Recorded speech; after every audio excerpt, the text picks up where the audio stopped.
They got hit by a ransomware attack in 2024. One of the largest financial companies in India. Millions of client data got exposed. अब सोचो अगर कुछ चीजें implement की होती तो शायद ये ब्रीच अवॉइड किया जा सकता था। आज की डेट में CIO की first priority has to be security.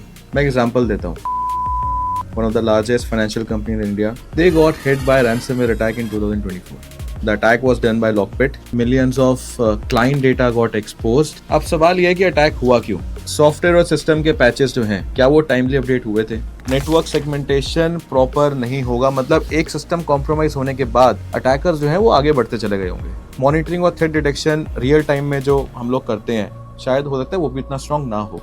सोचो अगर कुछ चीजें इंप्लीमेंट की होती तो शायद ये ब्रीच अवॉइड किया जा सकता था, जैसे कि रेगुलर पैच मैनेजमेंट और अपडेट्स, जीरो ट्रस्ट आर्किटेक्चर जहां पर हर एक्सेस वेरीफाई होता है। Then I would say employ cyber awareness training. So are you doing enough simulations and do you have a plan B ready that how will you recover from that ransomware attack?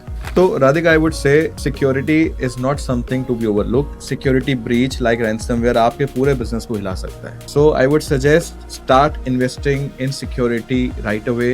Want to know more? We can have our team coming at your place and we can do a security audit and can suggest you what are the loopholes which are there in organization.